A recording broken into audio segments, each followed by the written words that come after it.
Bismillahirrahmanirrahim. Alhamdulillahirabbil alamin.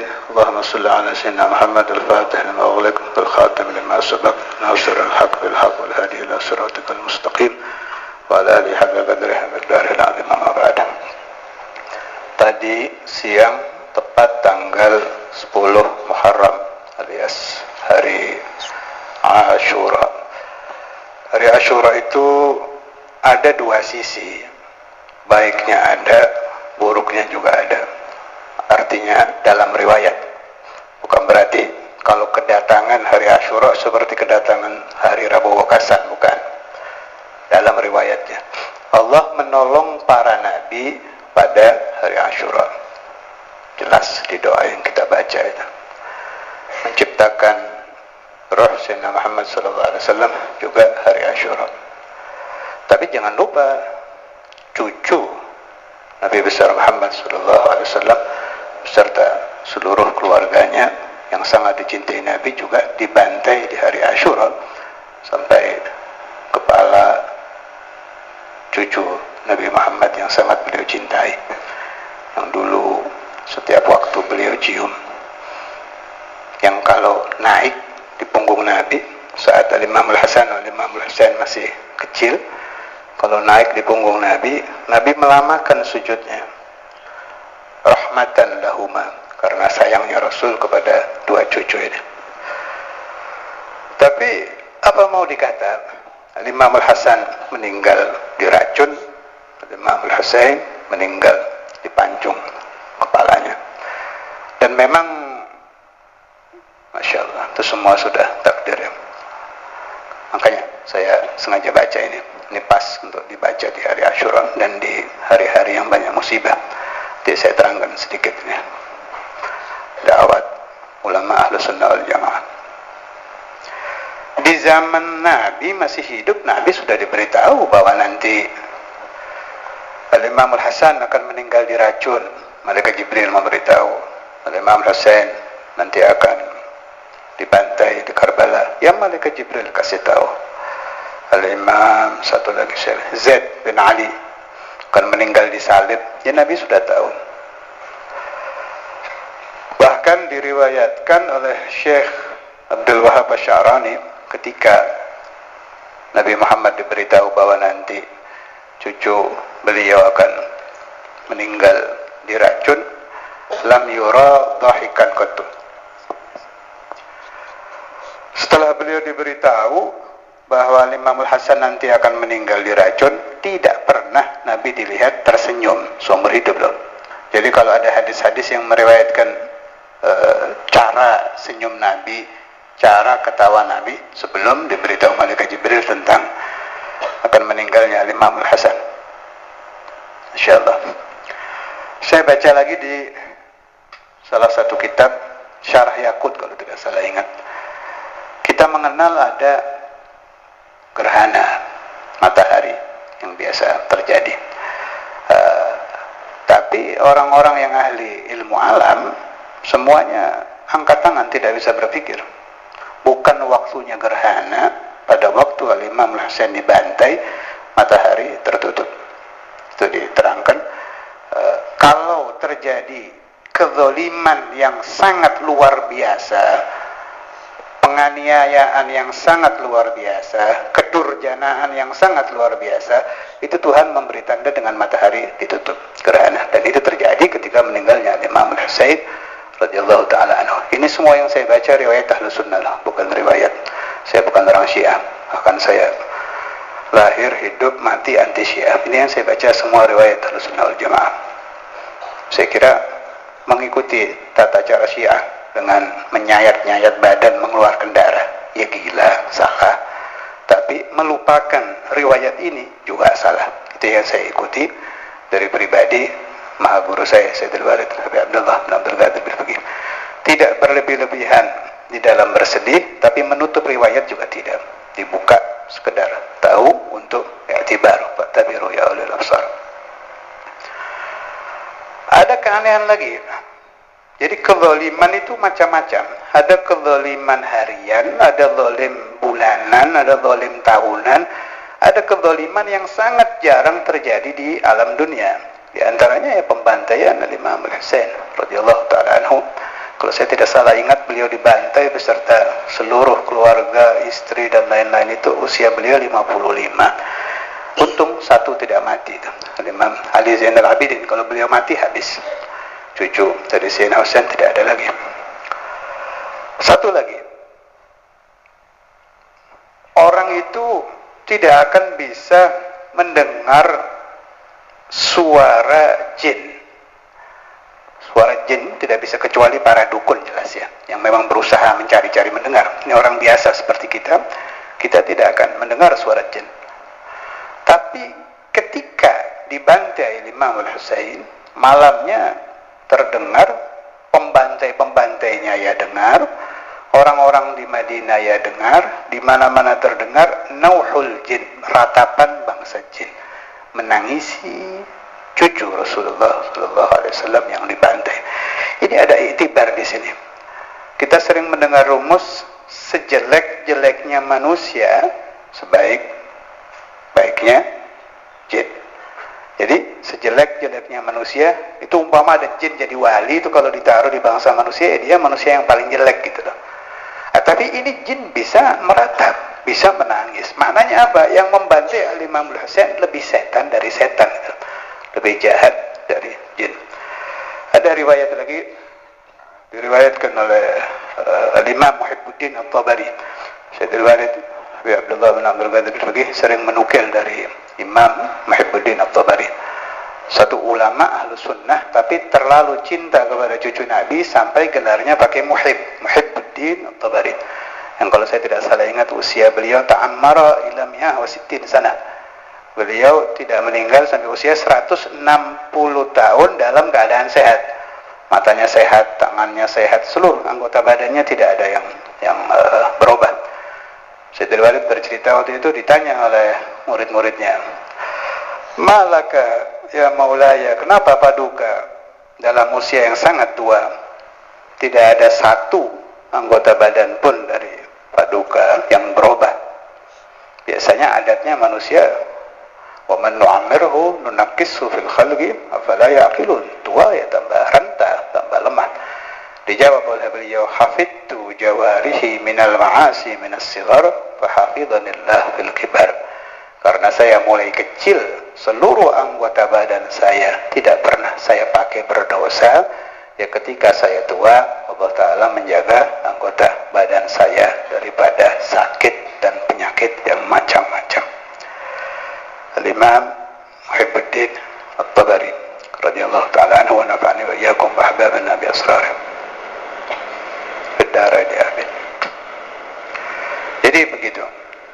Di satu sisi banyak pertolongan Allah Ta'ala diturunkan kepada para nabi, tapi di satu sisi juga ada kezaliman yang luar biasa yang terjadi pada hari Asyura. Ada iktibar juga yang bisa kita ambil di sini. Berarti turunnya barokah, turunnya cahaya dari Allah Ta'ala, sekaligus turunnya petaka tidak ada hubungan dengan hari. Jadi yang menurunkan Allah Ta'ala, ini satu hari loh, sama loh. Ya di hari itu Tuhan Allah Ta'ala menurunkan pertolongan kepada para nabi. Ya di 10 Muharram Allah Ta'ala menciptakan roh Nabi Muhammad, plus pembantaian orang yang sangat dicintai Nabi Muhammad SAW. Kalau menurut riwayat bahwa kutub pertama itu Imam Hasan, maka Imam Husain wali kutub kedua yang ada di alam dunia. Kalau mengikuti riwayat awal kutubin Sayyidah Fatimah, berarti beliau wali kutub ketiga, dibantai. Itu Muhibbuddin At-Tabari meriwayatkan ketika kepala Imam Husain sudah terpenggal, kemudian ditaruh, ya orang-orang terkutuk ya, sedang minum merayakan kemenangan itu. Ada tembok, di situ tertulis, tidak ada tangan, tidak ada orang. Tahu-tahu di tembok tadi menulis tulisan dengan tinta darah. Bunyinya, "Atarju ummatun qatalat Husainan syafa'ata jaddihi yaumal hisabi." Bagaimana mungkin ada sekelompok umat mengharap-harap syafaat Rasulullah SAW di hari kiamat, sedangkan mereka berani membunuh cucu Rasulullah SAW yang sangat beliau cintai. Ya Allah, sampai dibilang raihanahnya Nabi Muhammad SAW, bebungahnya hati Nabi Muhammad di alam dunia itu kalau beliau melihat muka Al-Hasan wal Husain. Al-Hasan thumma Al-Husain lin-Nabi qurratu ayn. Nuruhum kal kawkabain jadduhum sallu alaihi. Mukanya tidak ada dosa itu. Kalau Imam Al-Hasan mukanya persis Rasul sallallahu alaihi wasallam. Kalau Imam Al-Husain mukanya persis Sayyidina Ali bin Abi Thalib. Dari pusar ke atas, kalau Imam Hasan seperti Nabi Muhammad, Imam Husain seperti Sayyidina Ali. Dari pusar ke bawah, Sayyidina Husain seperti Rasul sallallahu alaihi wasallam, Imam Al-Hasan seperti Sayyidina Ali. Ya Allah, siapa yang mencintai Al-Hasan wal Husain, wajib bagi dia mendapat syafaat Rasul yaumil qiyamah, wajib bagi dia menjadi ahlul jannah, wajib bagi dia mendapat banyak sekali fadilah-fadilah bagi orang yang mencintai Al-Hasan wal Husain. Ya alhamdulillah, kita tidak dihidupkan di zaman itu. Seandainya kita hidup di zaman itu, tidak membantu. Diriwayatkan juga di kitab-kitab, saya tidak ingat namanya yang saya baca, orang yang menyaksikan pembunuhan Imam Al-Husain tapi tidak mau membantu, matanya buta, dibutakan langsung oleh Allah Ta'ala. Belum tentu Anda akan menyerahkan nyawa Anda untuk cucu Rasul Sallallahu Alaihi Wasallam. Alhamdulillah kita dihidupkan di zaman ini, jadi sangat tidak pantas menurut saya kalau malam ini kita tidak mengirim tahlil untuk beliau. Itu yang bisa kita berikan. Sebetulnya tidak ada apa-apa, harusnya nyawa. Sering Rasul SAW menerangkan, saya tidak mengharapkan dari kalian balasan apa-apa.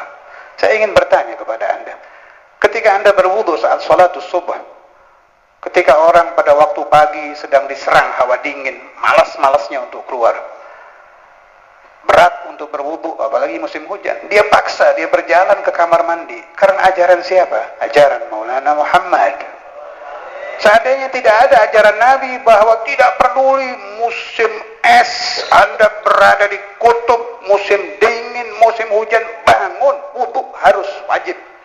Seandainya tidak ada ajaran Nabi, Anda tidak akan mengerti bahwa pengorbanan begitu kecil menentang hawa dingin untuk melaksanakan sholatus subuh. Ini terjadi, kita pahami min ta'limi Maulana Muhammad. Sedangkan beliau mengatakan tidak ada balasan dari kalian yang saya pinta illal mawaddata fil qurba, kecuali kalian mencintai Al-Hasan, mencintai Al-Husain, mencintai keluarga Nabi Muhammad sallallahu alaihi wasallam. Yang lebih jelek lagi, dipelintir ini ayat, diartikan lain lagi. Kurba itu bukan Hasan, bukan Husain, bukan cucu Rasulullah SAW, itu istri Nabi. Ya akhi, wahai orang yang mengerti sedikit bahasa Arab, memang kalau hati telah dirubah menjadi batu oleh Allah Ta'ala, Anda bisa baca di dalam Al-Quran, Tuhan sering menerangkan ada orang punya telinga tapi tidak mendengar, punya mata tapi tidak melihat, punya hati tapi berubah menjadi batu.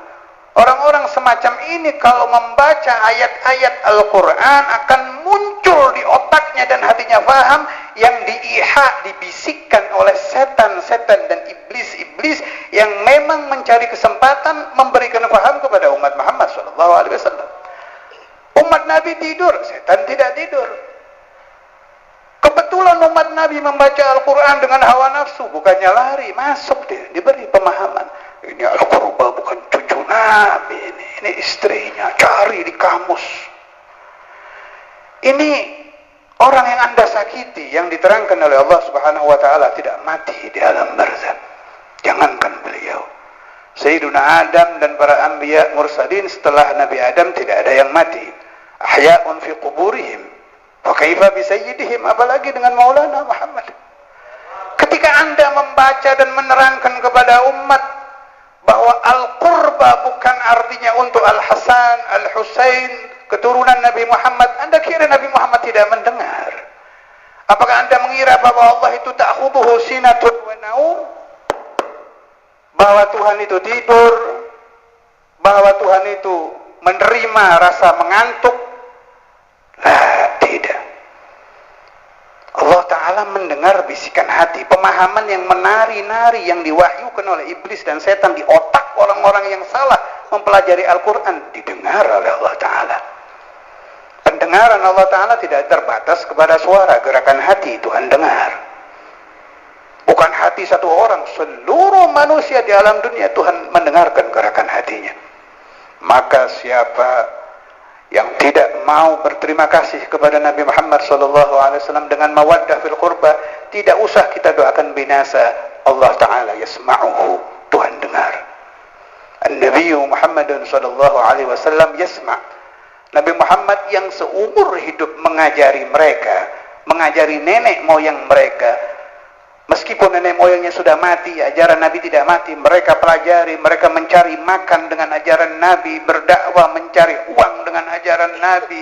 Dia tidak mati, tidak diazab karena wujudu Maulana Muhammad. Tidak mau berterima kasih dengan Nabi, tidak mau berterima kasih.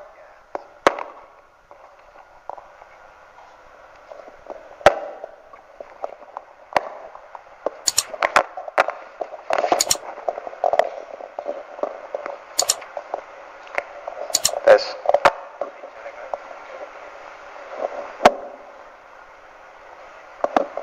Yes.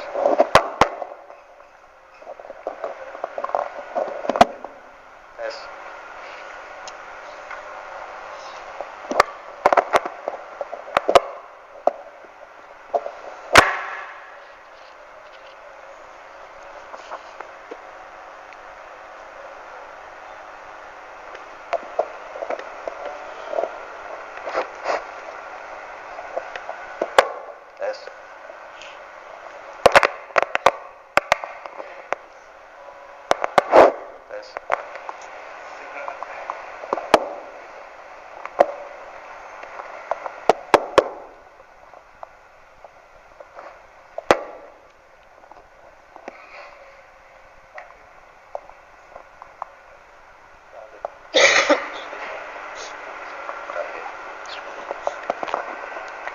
أفضل الذكر فاعلم أنه لا